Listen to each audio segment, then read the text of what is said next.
Hello everyone, a very good morning and welcome to BYJU'S Exam Prep. Welcome to the daily Hindu News Analysis. Before we begin, we have a small announcement. We are offering one-on-one counseling for UPSC aspirants. If you want to know how to prepare for the UPSC exams, you can get in touch with our counselors by just sharing your details in the Google form, for which the link is provided in the description box below and as well as in the pinned comment below. Just share your details and our counselors will get in touch with you. With this, let's begin with the analysis of today's The Hindu newspaper. Today I've chosen 7 important articles from the Delhi edition.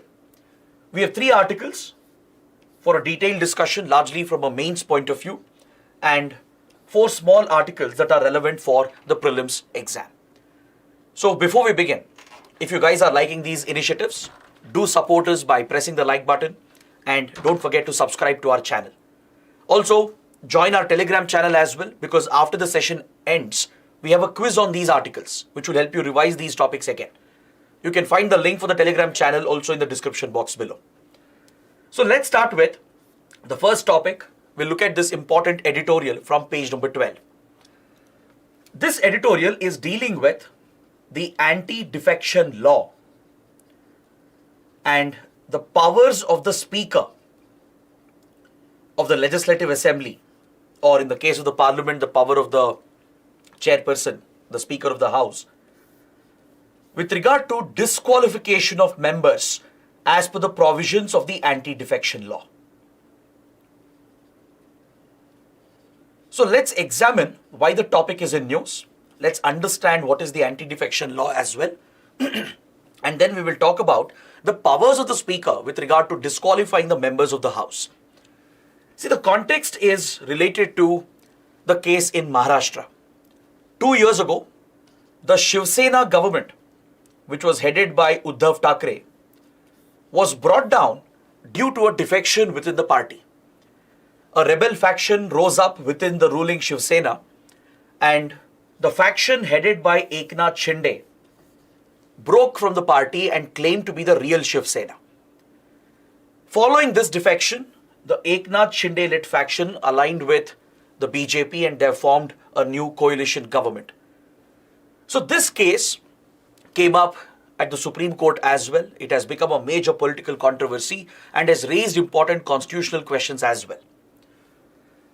Now, in this particular case, which has been pending from 2 years, the current Speaker of the Maharashtra Legislative Assembly has refused to disqualify those 16 MLAs from the Eknath Shinde faction who had defected from the then Shiv Sena government. And the Speaker has also held that the Eknath Shinde faction, which split from the Shiv Sena, is the real Shiv Sena. So this is where the editorial is pointing out the flaws of the 10th schedule of the Indian Constitution. The 10th schedule provides for the anti-defection law. It creates a mechanism to punish and prevent defection, where MLAs and MPs, they jump from parties to party, which threatens the stability of the elected government. But under the anti-defection law, the biggest flaw is that the adjudicatory power to decide on the disqualification of these members who have defected has been vested with the Speaker, who is a political appointee. So how can you expect a political appointee to rise above political lines and take a fair decision while disqualifying the members who have been alleged to have defected to the other party? That is exactly the case which has happened in Maharashtra right now. The current Speaker of the Maharashtra Legislative Assembly obviously comes from the Eknath Shinde faction, from the ruling party, from the ruling coalition. So the Speaker has refused to disqualify these members who had clearly defected and has recognized the breakaway faction as the real Shiv Sena. So the editorial is saying that this is a derailment of the very principle of the anti-defection law, and it highlights the flaws in the 10th schedule. Because the Speaker of the House, who is a political appointee, has been given the power, the authority to decide upon disqualification of these members. So in this context, let's quickly examine what exactly is the anti-defection law. What do you mean by defection? Why a law is needed against it? What constitutional provisions do we have? And what exactly is the power of the Speaker? Based on that, we'll look at the Supreme Court verdict as well in the Maharashtra case, and then we'll conclude the discussion by discussing the core issue being highlighted by the editorial. See, back in 1960s, there was a very interesting incident in Indian politics. An independent MLA in Haryana by the name Gaya Lal, he defected 3 times within few days. And on the same day, he had defected from one party to another. He had changed 2 parties in a single day. And in a span of 2 weeks, he had shifted to 3 parties. From an independent MLA, he joined the Congress, jumped to the United Front coalition party, and then came back to the Congress. So this gave rise to a very popular phrase, Aya Ram, Gaya Ram. Meaning, Gaya Lal is coming today and he's leaving tomorrow. He's jumping for parties. He's jumping from one party to another. So this was not an isolated phenomena. This phenomena of legislators, elected legislators, switching parties was not restricted to one state or one individual. This was becoming a major concern from 1960s, 70s itself. And it has acquired a more serious proportion in the last few decades. Because through the method of defection, elected governments can be brought down by the opposition by using money power, which we call as horse trading. By shelling out money, which indeed is a corrupt practice, parties can buy MLAs, MPs from the other party, from the ruling party, and thus bring down the government itself. If that is the case, then what's the point of holding elections? What is the value for the voters' mandate? Essentially, the practice of such engineered defection threatens the very foundation of the democracy. So to put an end to this practice, a constitutional amendment was carried out. In 1985, through a constitutional amendment, the 10th schedule was added to the Indian Constitution. Now, can you find out which amendment was this? The number of the amendment, the constitutional amendment. And please mention that in the comments below. Because it's a very important point, even for your prelims. Through this Constitutional Amendment Act in 1985, the 10th schedule was added, which we popularly refer to as the anti-defection law. It essentially seeks to punish individual MPs and MLAs, who are the elected representatives, if they are switching from one party to another. That is, they would have contested on the ticket of one party, but later they would be jumping to another party. That is a deception of the voters' mandate. So to prevent this practice, a punishment was provided for such elected representatives, be it MPs or MLAs, if they switch their party in between after getting elected. So this practice is what we call as defection. Switching parties after getting elected is what we call as defection. Now, under the 10th schedule, there are certain instances under which the defection provisions will kick in. For example, let's say a particular MLA, an individual MLA, has switched to another party, right? So this is one case of defection.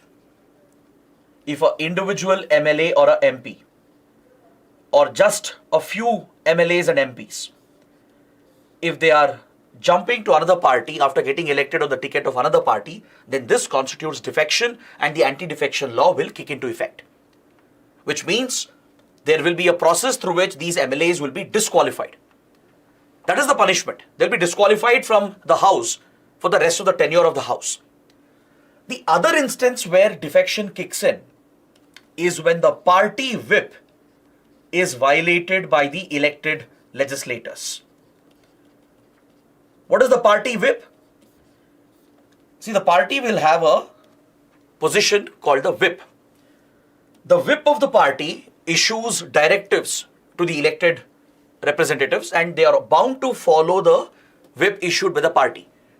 Now, when discussing an issue on the floor of the house or voting on certain matters on the floor of the house or when voting for a bill, the party whip has to be followed by the legislators who have been elected from that party, from the ruling party. If someone breaks the party whip, the directives of the whip, essentially it means they're contradicting the party line, right? So such candidates also invite the charges of defection and they also stand to be disqualified.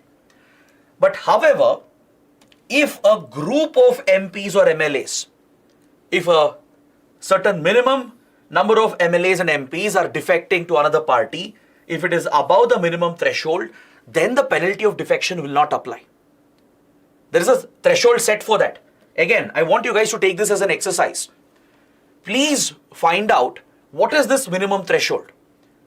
Beyond this, if a group of MPs and MLAs are joining another party, then it is not seen as defection. Is that clear? It means there is consensus within the party members, within the party leaders, that the party is no longer serving the agenda, the vision it was set out for. So the anti-defection law provides for this exception where a group of MPs or MLAs beyond the minimum set threshold can defect without inviting the anti-defection law. So what kind of punishment is delivered and who is the authority to decide on the defection process?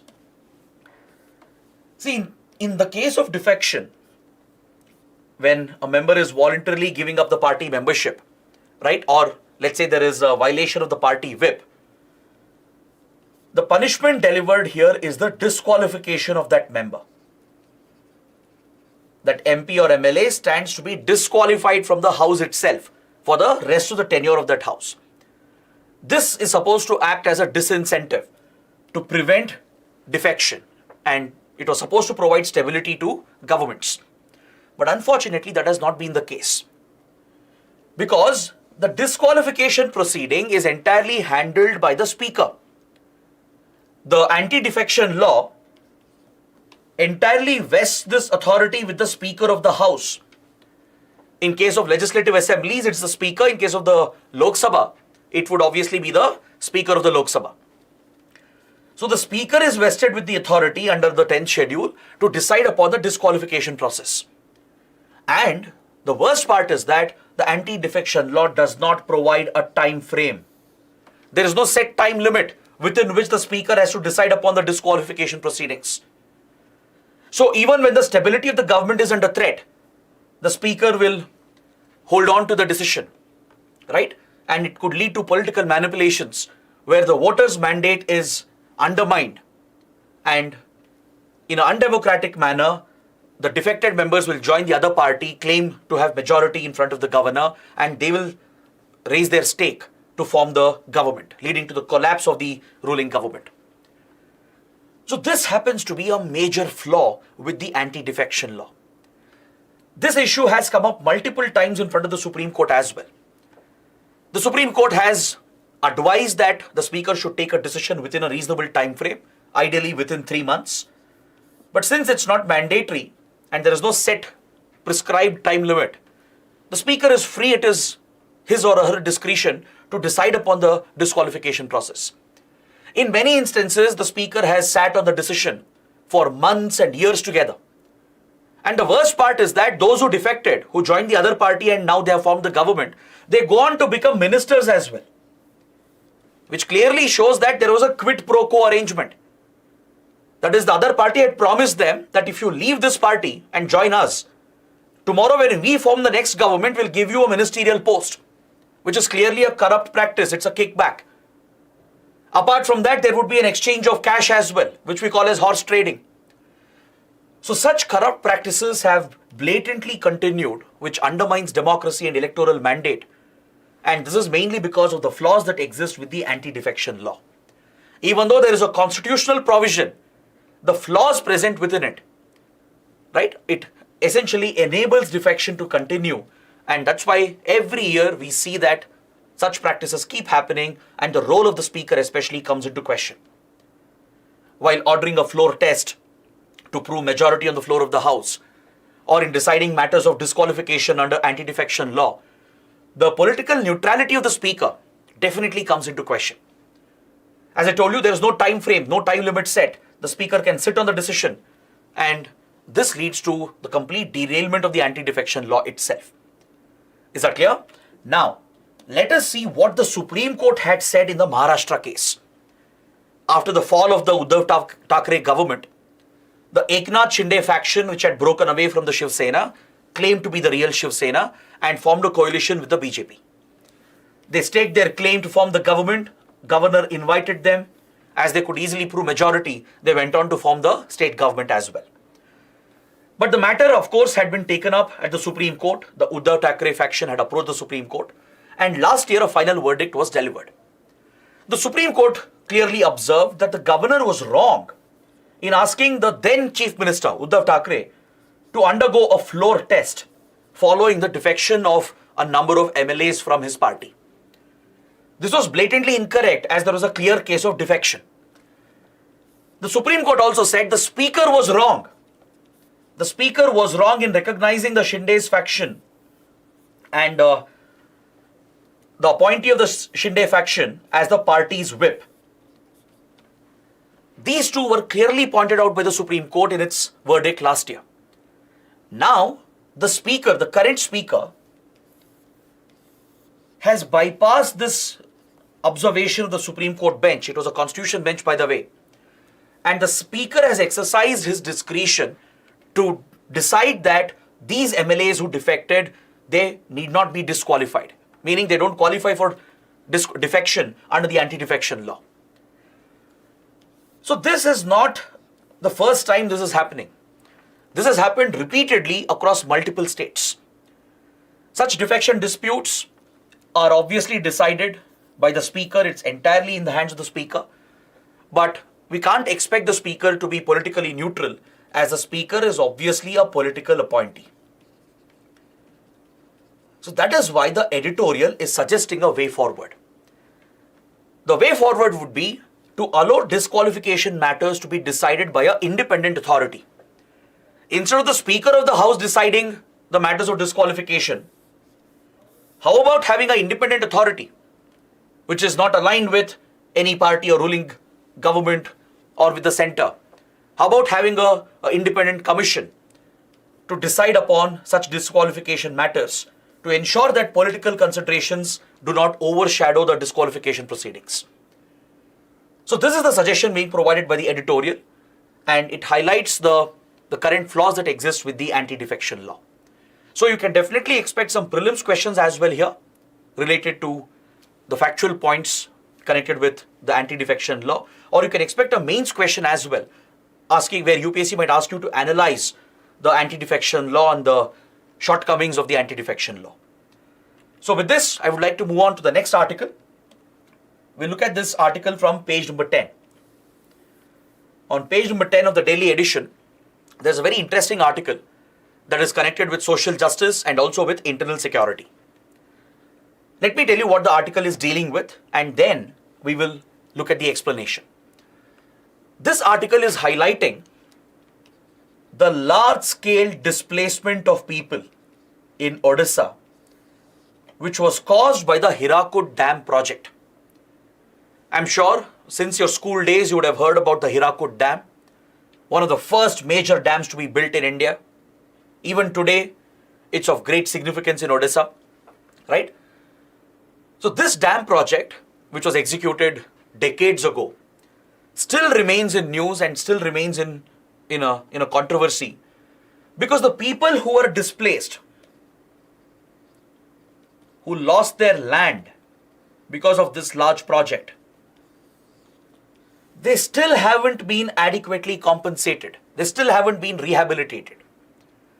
Because whenever a large dam is built, it creates backwaters, which submerges the nearby villages. So those villages have to be relocated. So in many cases, the villagers will be hesitant to shift out and move away because they lose their livelihood, they lose their land, they lose their identity as well. In some cases, they could be tribal communities as well, that too in a state like Odisha, which has a very high tribal population. So such large public projects, especially dam projects, have been a big concern as it leads to large-scale displacement of people. Because for the sake of the project, large-scale land acquisition would be needed. Nearby villagers, they have to be displaced. So obviously, they have to be compensated for what they are losing, the land that they are losing, the houses they will lose, the livelihood that they will lose. For that, they will have to be compensated. The government will have to pay some monetary compensation to account for their losses and even provide them an alternate place, alternate piece of land where they can settle and continue their farming. And those papers have to be provided to them. The land title rights has to be provided as quickly as possible to ensure their rehabilitation. But in many cases, this doesn't happen as planned. In the case of Hirakud Dam, the article clearly highlights how there are certain families even today which haven't received adequate compensation. They haven't been rehabilitated as promised.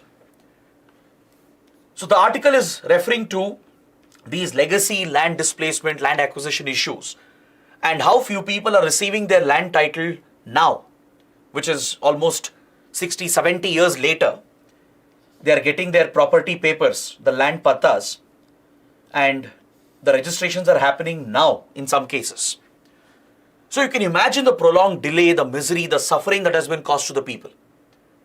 The locals, they say that since their land title rights were not recognized after they got displaced, they could not avail of many government benefits. They could not receive agricultural subsidies, water, irrigation water, because they didn't have the right government records to show that they were the owners of this land after they got displaced to this new area. So these are legacy issues which continue to affect India, and it highlights the linkages between development and extremism as well. Because in internal security under GS paper 3, we have a very important topic. The very first topic is to understand the linkages between development and extremism.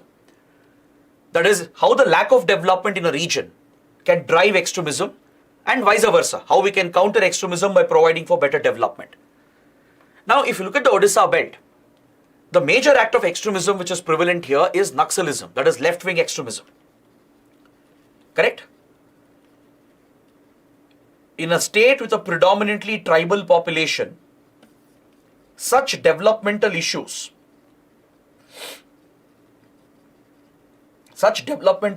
became a root cause to push many tribal communities to get attracted by the propaganda of the Naxals. This created a fertile ground for the rise of left-wing extremism. Not just in Odisha, we have seen this happening in other states of India as well. Be it in West Bengal, in Chhattisgarh, in Maharashtra, in Telangana and Andhra Pradesh. There are many examples where such large public projects, especially dam projects that led to land displacement and land acquisition, became a contributing factor because the people who lost their farmland, their houses, their livelihood, and if they weren't compensated adequately, right, if they weren't rehabilitated by the state, and in worst cases, they weren't even consulted properly. Their consensus was also not taken while executing some of these projects. So such practices in governance, in administration, will obviously create a sense of resentment at the grassroots. The local farmers, the tribal community members, right, forest dwelling tribes who have lost their land, their livelihood and their resources, and if they have not been consulted, if they have not been included in the process, if they have not been rehabilitated, obviously they'll hold a grudge, a resentment against the state, and this is what is exploited by extremists like Naxals. For example, you take the large mining projects in the mining belt of India, in Jharkhand and Chhattisgarh especially, in the Chota Nagpur plateau region. Several large mining projects led to the displacement of the local community members, especially tribal communities as well. Then look at other large public projects, including power projects, dam projects as we were discussing, right? Even road projects, which all calls for large-scale land acquisition. When such projects are taken up, of course those projects are needed for national development, but it's about how it is done. There has to be consultation between the national government, the central government, the state, and especially the local governments. The local people have to be included in the process. Their views have to be generated, consensus has to be built, and they have to be adequately compensated, that too in a quick manner. That's when justice will be done to them. If they are neglected, if they are pushed over by the state in the name of these large projects, obviously those who lost out will hold a sense of resentment against the state. They'll lose faith in the Indian state. Because what does the Indian Constitution promise? You look at the directive principles. It calls for prevention of concentration of wealth. The directive principles mandate the state to equitably distribute the resources in the country. But on the ground, people are seeing that wealth is getting concentrated in the hands of few politicians, few industrialists, right, who are involved in these large public projects. They are seeing that they are losing their land, their livelihood. So this becomes a fertile ground for breeding radical extremist ideologies such as the left-wing extremist ideology. That is the Maoist ideology which inspired Naxalism in India. So it's very, very important to understand and acknowledge these connections, these links between lack of development, the neglect in administration and governance, how it contributes to rise of extremism. Now, just to give you some basic facts about the Hirakud Dam. It's built across the Mahanadi River, right? It's the lifeline of Odisha. Even today, it's the longest earthen dam in the world. And the man-made reservoir created by the dam, the Hirakud Reservoir, it is a very important wetland. It's recognized as a Ramsar site. It's a wetland of international importance, as it has become a very important bird habitat as well. But the backwaters and the project itself led to displacement of many forest-dwelling tribes and nearby villages. And many of them have struggled to get back their land rights, their title rights, to restore normalcy in their lives.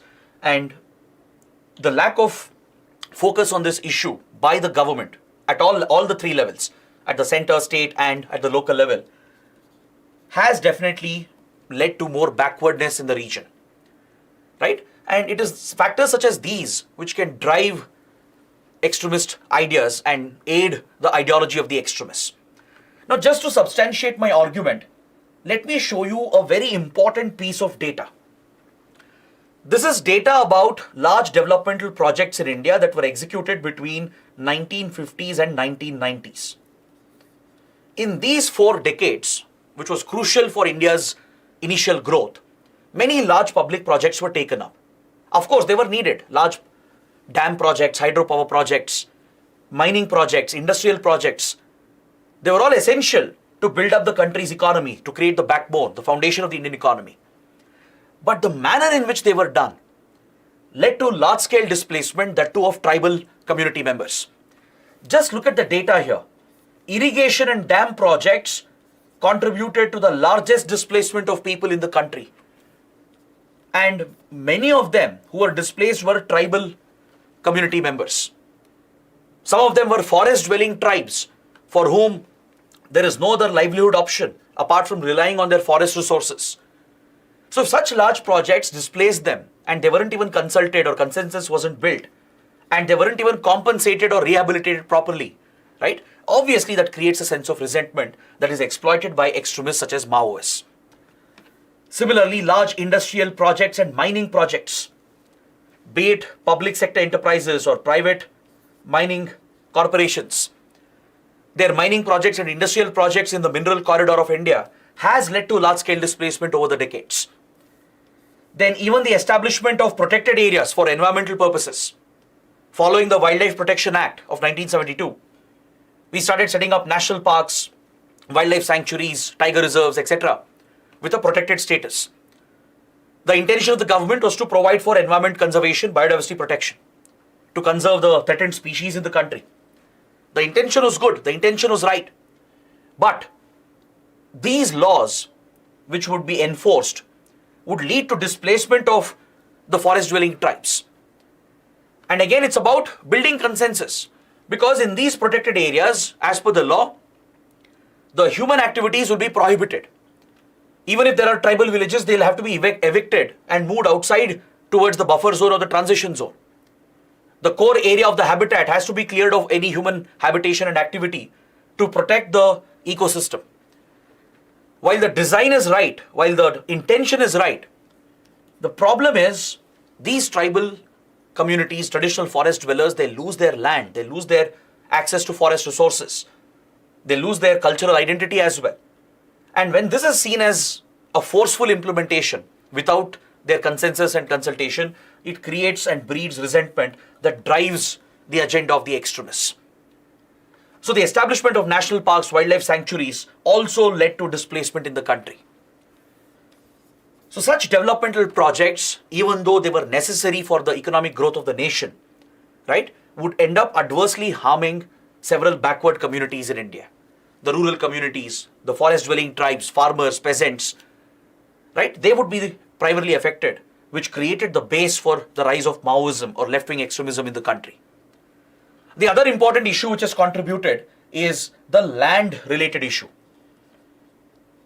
The lack of land reforms, the poor implementation of land reforms, and the concentration of land in the hands of the so-called zamindars or landlords. Even though zamindari was abolished, in many ways the practice continued post-independence as well. The British had actively cultivated the zamindari system, which had oppressed the peasants and the landless farmers and laborers. And even though land reforms were introduced, the lack of implementation and its poor implementation led to the continuation of the system where these powerful landlords would align with local politicians and the local police to continue oppressing the landless peasants and farmers. That is what triggered the Naxal movement at Naxalbari in West Bengal. In 1967, when the Maoist movement broke out in India, it began here at Naxalbari near the Siliguri corridor. And the root cause here was the feudal nature of the society in West Bengal. How the landlords who had cultivated a feudal system had exploited the landless laborers and peasants. And that is where these people who were affected found an appeal in the Maoist ideology, and they rebelled against the landlords and against the Indian state as well, which was seen to be colluding with them. So that's why the Maoist movement in India is called Naxalism. It's named after Naxalbari, where the movement broke out in 1967. So understanding and acknowledging these root causes is very important. Today in India's fight against Naxalism, in the last 2-3 decades at least, governments have acknowledged the developmental gap. At least in the last 23 years, there is an acknowledgement from the government that yes, there has been a failure in administration. Such issues have never been addressed, especially displacement, land acquisition, the issues it has created, the social issues. These have not been addressed, and that is why it created a fertile ground for the rise of extremism. So you cannot fight such extremist ideologies just by using the security approach. Security approach is needed, but along with that, you need to focus on the developmental approach as well. The twin approach of focusing on development, better governance, while targeting the extremists. That is the approach which can give us success against such acts of extremism. So I think that's why this article is important. Even though article is not directly relevant for us, I thought the issue it was bringing up was relevant, and that's why I had this detailed discussion on this topic. So I hope you guys have understood this and found this beneficial. Now let's look at the third article. It's from page number 19 and refers to some recent developments in the China-Maldives relationship. Recently, we have discussed the ongoing developments in India-Maldives relations, the role of China in interfering in India-Maldives relationship. So now let's take a look at what developments have taken place during the visit of the Maldivian President Mohammad Muizzu to China. As the Lakshadweep Maldives controversy blew out in India and became a major issue between India and Maldives, parallelly, the newly elected President Mohammad Muizzu was on a 5-day visit to China where he met with Chinese President Xi Jinping. Now, this was a much awaited visit. India has closely kept a watch on this visit. And as expected, both the countries have cemented their relationship further. They have signed around 20 MoUs, 20 agreements, key agreements have been signed in critical areas, and they have agreed to take up the relationship to the next level. So this is something that will obviously concern India, bother India, as we have seen the rising influence of China in Maldives ever since the election of the new president and the new government in 2023. So this is another example, or this is an illustration of the ongoing strategic competition between India and China to maintain their influence in Maldives and across the Indian Ocean region. So let's see what was discussed between China and Maldives, what commitments have been made and what kind of agreements have been signed. From India's perspective, this would be critical because the relationship between China and Maldives, given that the current government is clearly inclining towards anti-India sentiments and a pro-China inclination, observing these developments and taking note of these developments is very important as it has a direct bearing on India's national interest in the Indian Ocean. So during this visit, China and Maldives have agreed to elevate their relationship to the strategic partnership level and maintain strategic partnership from 2024 to 2028. During this period, they aim to elevate the partnership, the relationship to the strategic level. See, in diplomacy, when we say strategic partnership, it essentially refers to a well-diversified relationship. Generally, in bilateral relations between two countries, relations will be heavily focused on one or two sectors. Usually, when there is no strategic partnership, two countries might have ties in the economic domain, or in the defense and military domain, or in the cultural domain, etc. So such relations which are not well diversified, which are not strategic, they might collapse if there is adverse development in one of the sectors, in one of the domains. But close partners, countries which are very close to each other, which trust each other, where there is an element of faith in each other, they come very close to each other and set up a strategic partnership to diversify the relationship. Meaning they'll start collaborating in multiple domains. They'll not restrict the relationship to any particular domain. Along with building strong economic ties, military defense relations, they'll focus on other areas of collaboration, other specific areas of collaboration. It could be education, healthcare, science and technology, space cooperation, right? Climate change. All these issues will be added as part of their bilateral engagement, and countries recognize this closeness by elevating the relationship to the strategic partnership level. For example, India also has strategic partnership with many close partners like US, Russia, and many others. Now, China and Maldives have agreed to elevate their relationship to the strategic partnership level. And both sides are focusing on building the China-Maldives community bond, meaning they are focusing on people-to-people relationship. As Maldives is likely to take a hit because of the boycott trend in India, where Indian tourists are likely to boycott Maldives, right? And the expected impact of it on the tourism industry of Maldives. Maldives has urged China to push more tourists towards Maldives. China has been a big contributor in the past as well. It was only overtaken by India. India became the biggest contributor of tourists to Maldives in the last few years. But otherwise, China has been a major contributor to the tourism industry of Maldives. So now, China-Maldives are coming even more closer. It's a clear indication towards what has happened between India and Maldives in the last few days. That's why I told you yesterday, such boycott trends led by social media trolls will only cause more harm to the country and to our national interests. Even though the government of India is not pursuing this, the trend which has developed, the practice of trolling other countries and having a real world impact will adversely affect Indian interests. That's why diplomacy has to take over. At any cost, we had to maintain close ties with Maldives, whether we like it or not. But now China is exploiting that opportunity, the divide which has erupted following the social media controversy. And now China and Maldives are looking to step up their community bond, meaning people-to-people relations.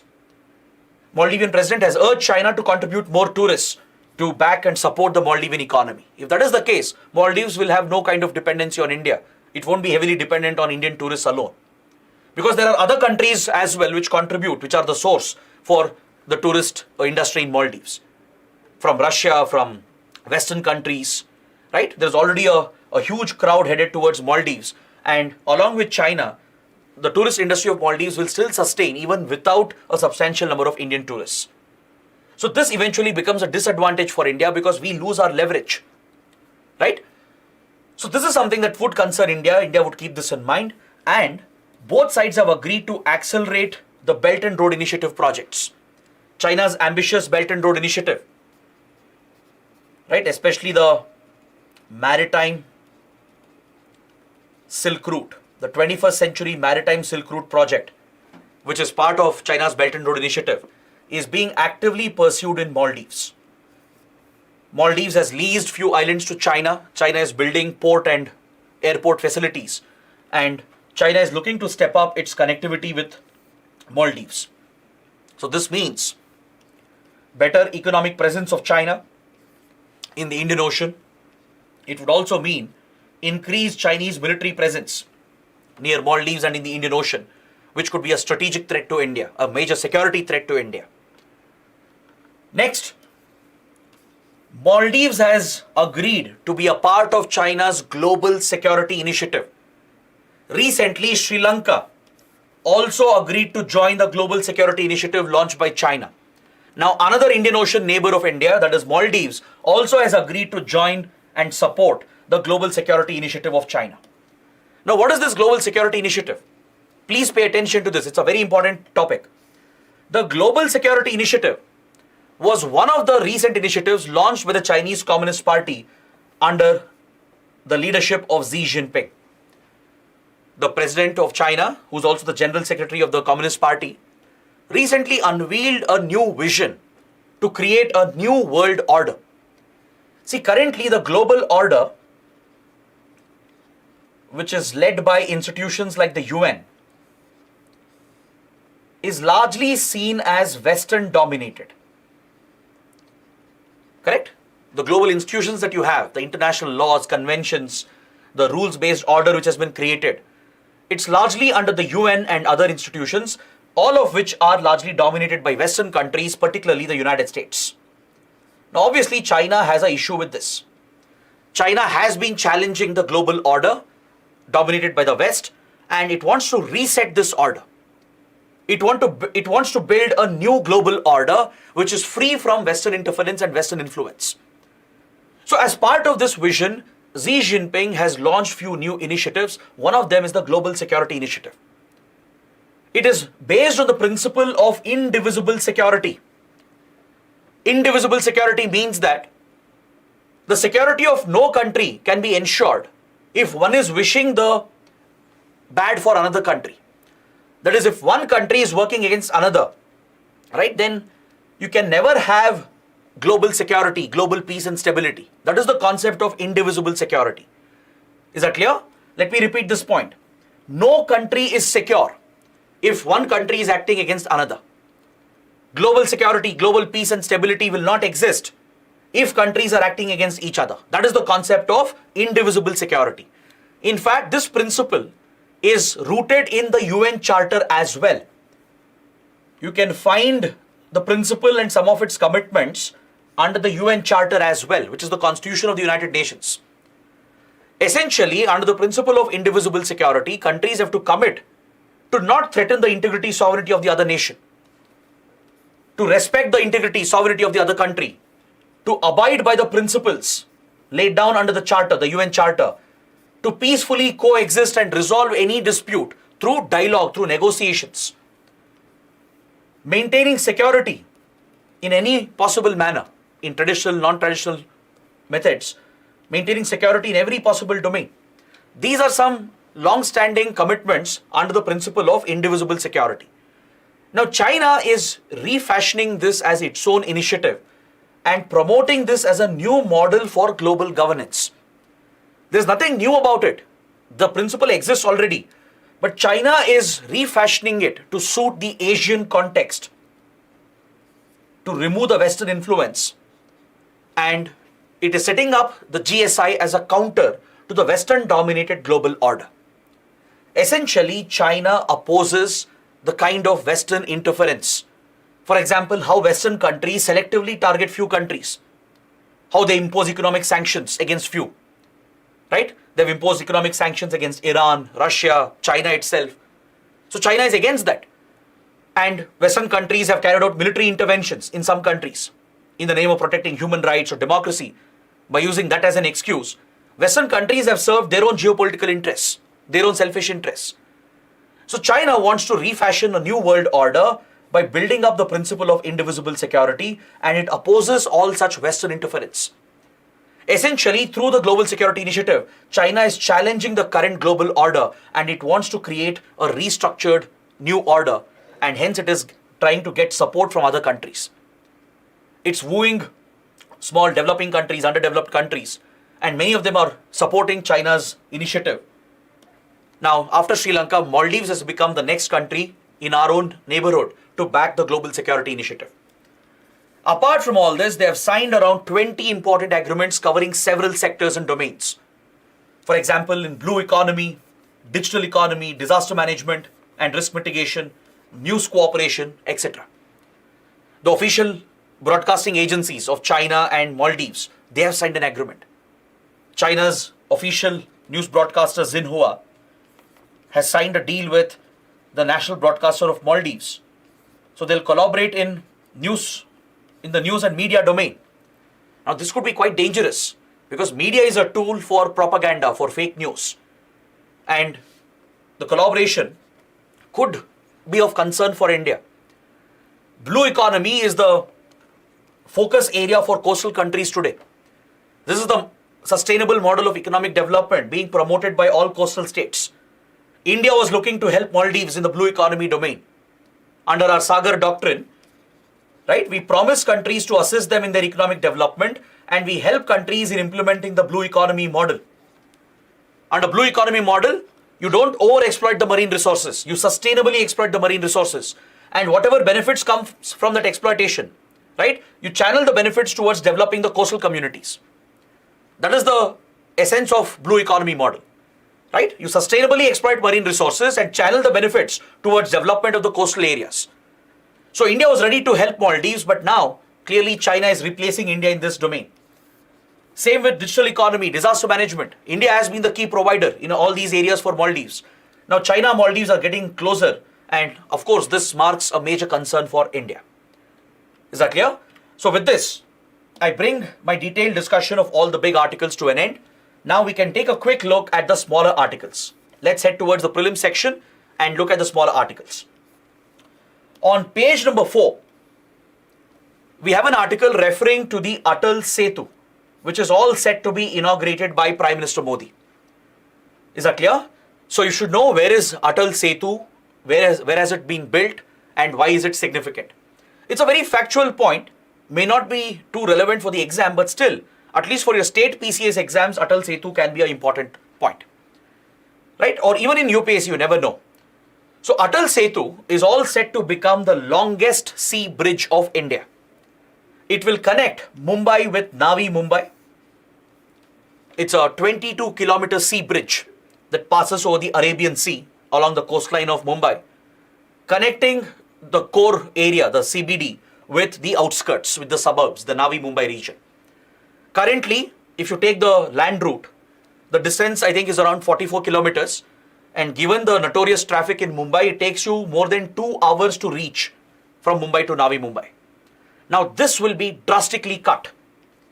This 22-kilometer sea bridge will bring down the travel time to just 20 minutes. So it has great transformative potential. And also the alignment of the route is such that many exits have been given in between, and it can improve connectivity and transportation along the coastal parts of Maharashtra heading towards Goa as well. So this could bring enormous economic benefits, improve transportation and logistics. Out of the 22 kilometers, around 16.5 kilometers is over the sea. Another 4.5 to 5 kilometers is over land. So this will become the longest sea bridge of India. Is that clear? So please make a note of this, and also be aware that the project has raised a lot of environmental concerns. Environmental activists and local fishermen, they have been very concerned about the project because the pillars that have been raised in the sea, they could obstruct the tidal movement and they could affect the fisheries in the region. Environmental groups and local fishermen, they've already pointed out these concerns, and they have seen the depletion of fisheries along the tidal areas, the intertidal zones, which is usually a rich fishing ground, which is crucial for the local fishermen for their livelihood. So there are environmental concerns with any such large project, right? There are livelihood concerns as well for the local fishermen, but you can't underestimate the economic importance of the project as well, right? So that's why I feel Atal Setu can be relevant. Next, on page number 18, we have an article referring to the Swachch Survekshan Awards. The Swachch Survekshan Awards, which is a part of the Swachh Bharat Abhiyan, a flagship initiative launched by the Modi government. Under Swachh Bharat, the Modi government has been championing cleanliness, sanitation, hygiene across the country over the last 9 to 10 years. So to create an incentive for state governments and urban local bodies to focus on cleanliness, hygiene and sanitation, an awards program was created. This is the Swachh Survekshan Awards. It is implemented by the Union Ministry of Urban Affairs. Alright, the Union Ministry of Urban Affairs, which implements the urban component of Swachh Bharat. It administers the Swachh Survekshan Awards as well. It conducts a periodic regular survey across major cities in the country. Cities with 1 lakh population and above are considered. And the hygiene, cleanliness, sanitation standards are measured. Tangible, quantifiable targets have been chosen. So cities are measured based on these parameters and they are ranked accordingly. So please take a look at the current ranking. The city of Indore has again emerged at the top. I think this is the 7th consecutive time that Indore in Madhya Pradesh has been ranked as the cleanest city in the country.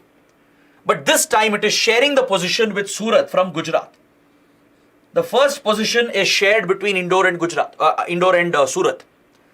Then comes Navi Mumbai, Greater Visakhapatnam, Bhopal. These are the top 5. Then you also have Vijayawada, Delhi, Tirupati, Hyderabad that form the top 10 clean cities in the country. So clearly, Madhya Pradesh, Gujarat, Maharashtra, Andhra Pradesh and Telangana, they have done a better job in maintaining cleanliness, hygiene and sanitation in their cities. That is very evident from the survey. Now look at the state ranking as well. It largely reflects the same. At the state level ranking, Maharashtra has emerged at the top, followed by Madhya Pradesh, Chhattisgarh, Odisha and Telangana. So please remember this, again, a factual point, and know about the Swachh Survekshan Awards. Why is it given? Who administers it? These basic facts can help you in a prelims question. Next, on page 19, we have another important development here in international relations. 3 NATO members, Turkey, Bulgaria and Romania, they have come together to form an initiative to clear the mines that have been laid along the coastline of the Black Sea. Now let me explain this. It's very important. See, when Russia began the war against Ukraine, when it invaded Ukraine, the Russian Navy laid mines all along the Black Sea coastline. What are mines? Mines are essentially explosives, bombs, which are triggered by movement or by pressure. There are land mines. You might have heard about land mines. To protect a certain area from an enemy, the area is mined. Pressure triggered bombs are laid, and once the enemy or anyone moving in the area activates the trip line, the bomb will explode. So just like land areas, territorial borders can be mined to protect a territory from any external invasion, right? Even sea areas, coastal areas can be mined as well. Underwater bombs are laid with trip lines. The moment a ship or a boat or a submarine crosses and triggers the trip line, the mines will explode.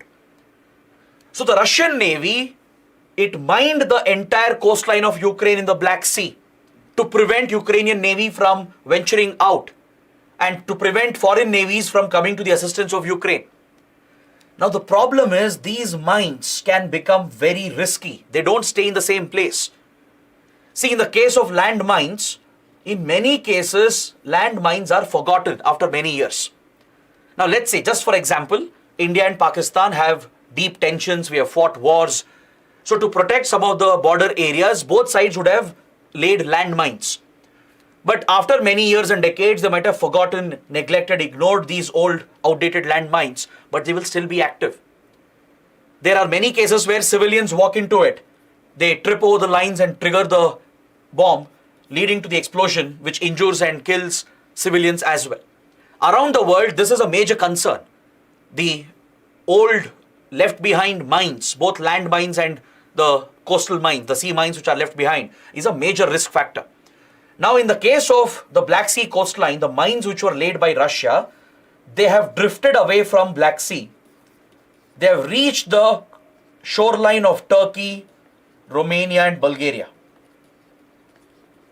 These explosives, they have been dislodged from their actual location because of the tidal currents, and they have been taken far away, hundreds of nautical miles away, and they have landed at the coastline of the other neighboring countries. So if a ship a commercial ship were to trip over this, it could lead to a disaster, right? So that is why, to clear these mines, these three NATO countries have formed an initiative. Turkey, Bulgaria and Romania have signed the Black Sea Mine Clearance Initiative. They're calling it the Black Sea Mine Clearance Initiative. So now their respective navies, they will deploy mine sweeping vessels. Any navy will have mine sweeping vessels. Even Indian Navy has mine sweeping vessels. They can detect these underwater mines and safely remove them. Is that clear? So a mine clearance initiative for the Black Sea has been formed by these three countries, which are also NATO members. Please remember this, can be very important for your prelims. Now coming to the last article, again on page 19, we have an article referring to the nuclear program of the United Kingdom, the civilian nuclear program of the UK. As you know, UK is already a nuclear weapons state. It also has a very active civilian nuclear program to generate electricity. Now the UK is looking to further expand its investments in the nuclear sector as part of its civil nuclear roadmap. The Rishi Sunak government has brought out the civil nuclear roadmap, which is calling for increased investments in civilian nuclear power. And the goal is to quadruple the electricity produced through nuclear sources. That is, to increase the energy produced by 4 times. Now, why is UK doing it? It's because nuclear power is clean. It's one of the best alternative to fossil fuels. Please note that UK has committed to achieve net zero emissions by 2050. The UK has a net zero target by 2050. It has sworn to bring down its greenhouse gas emissions to match with the carbon sequestration that it is carrying out, to ensure the sequestration matches with the emissions, to become net zero by the middle of the century. But UK cannot achieve this target without focusing on clean and renewable energy. Because despite having a net zero target of 2050, UK has increased its consumption and even future exploration of fossil fuels. It has already attracted a lot of criticism. Because see, in the North Sea, there are plenty of hydrocarbon reserves present, and recently UK gave a lot of new oil and gas exploration licenses in the North Sea, which means UK is looking to rely on fossil fuels. So this attracted a lot of criticism, that despite having a net zero target by 2050, it is still trying to rely on fossil fuels. So to offset the criticism and to balance out the dependency on fossil fuels, UK is exploring a further expansion in nuclear investments. So this is the biggest expansion that UK is carrying out in the civilian nuclear domain in the last 70 years. In the last 7 decades, this will be the biggest investment of UK in civilian nuclear reactors. And there is a geopolitical angle to this as well.